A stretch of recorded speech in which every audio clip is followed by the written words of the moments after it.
వేసవి కాలంలో పశువుల దాహతను తీర్చే కీలకమైన కుంట కబ్జాకు గురైందన్న ఆరోపణలు గ్రామస్తులను కలవరపరుస్తున్నాయి. గతంలో గ్రామానికి ఉపయోగపడినట్లుగానే ఆ కుంటను తిరిగి ప్రజలకు అందించాలని, అక్రమంగా ఆక్రమించిన వారిపై తగిన చర్యలు తీసుకోవాలని గ్రామ యువత డిమాండ్ చేస్తుంది. సిద్దిపేట జిల్లా నంగునూరు మండలం గణపూర్ గ్రామంలోని మినీ చెక్ డ్యాం కుంట కబ్జాకు గురైందని గ్రామ యువత ఆరోపించారు. ఈ సందర్భంగా నంగునూరు భాను ప్రసాద్, గణపూర్ శేఖర్లు మీడియాతో మాట్లాడుతూ గతంలో కుంటకు సంబంధించిన హిస్టారికల్ ఇమేజెస్ ను ఆన్లైన్ లో పరిశీలిస్తే ఈ కుంట పూర్తి స్థాయిలో గ్రామానికి ఉపయోగపడినదని స్పష్టంగా కనిపిస్తుందని తెలిపారు. ఈ విషయంపై డీఏకి ఫిర్యాదు చేయగా వెంటనే ఏఈతో పాటు రెవెన్యూ అధికారులను ఘటనా స్థలానికి పంపించారని తెలిపారు. అధికారులు కుంటను పరిశీలించి ప్రాథమికంగా అక్రమ కబ్జాలున్నట్లు గుర్తించారని, సంబంధిత రికార్డులను పరిశీలించిన అనంతరం అటు కబ్జాదారులపై చట్టపరమైన చర్యలు తీసుకుంటామని అధికారులు స్పష్టం చేశారని వెల్లడించారు. గ్రామ అవసరాలకు ముఖ్యంగా పశువుల దాహర్తి తీర్చే మినీ చెక్ డ్యాం కుంటను కబ్జాల నుంచి పూర్తిగా విముక్తి చేసి మళ్లీ గ్రామానికి అందించాలని గ్రామస్తులు కోరుతున్నారు. నా పేరు గణపురం శేఖర్. ఈ కుంటను 2023-24 సంవత్సరంలో ఈ కుంటను నిర్మించడం జరిగింది. దీనికి దాదాపు 10 గుంటల భూమిని ఆ రోజు అధికారులు దీనికి కేటాయించడం జరిగింది. ఇతను అక్రమంగా ఈ కుంటను కబ్జా చేసి దాన్ని దాదాపు 3 గుంటల వరకు తెచ్చిండు. ఇప్పుడు 3 గుంటలు ఉంది. వేసవి కాలంలో పశువులకు నీరు తాగడానికి ఉపయోగపడేది. ఇప్పుడు ఈ 3 గుంటలు మీకు చూస్తే అర్థమవుతుంది. మొత్తం 3 గుంటలు ఉంది.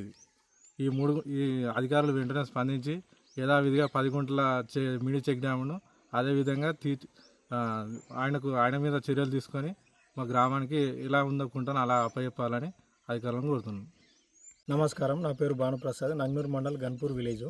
మా విలేజ్లో వర్షపు నీళ్లు కొండంరాజుపల్లి నుంచి డైరీ నుంచి వచ్చే ఒక కాలువ అనేది ఉన్నది. ఆ కాలువ పైన 2003-2004 ప్రాంతంలో చెక్ డ్యామ్ అనేది నిర్మించారు.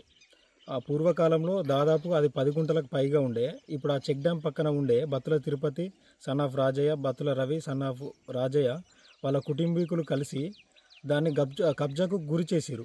దాదాపు 10 గుంటలున్న ఆ చెక్ డ్యామ్ను ఇప్పుడు చూస్తే కనీసం 2-3 గుంటలు వెళ్ళడానికి లేదు.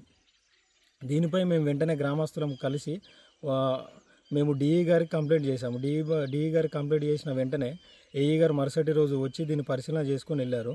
వాళ్ళు కూడా ఇరిగేషన్ డిపార్ట్మెంట్ వాళ్ళు, రెవెన్యూ డిపార్ట్మెంట్ వాళ్ళతో కలిసి కొలాబరేషన్లో ఉండి పాత నక్ష ప్రకారం ఎలా ఉందో దాన్ని తిరిగి పూర్వకాలంలో ఎట్లుండనో దాన్ని తీపిచ్చి మీకు సమస్య అనేది పరిష్కారం చేస్తారని వాళ్ళు చెప్పారు, మాట ఇచ్చారు మాకు.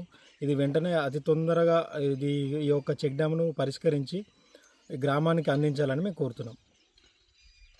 ఈ యొక్క కుంటను మా గ్రామానికి తిరిగి ఇవ్వడమే కాకుండా అధికారులు ఎవరైతే కబ్జాకు గురి చేశారో వారిని కఠినంగా శిక్షించాలని కోరుతున్నాం.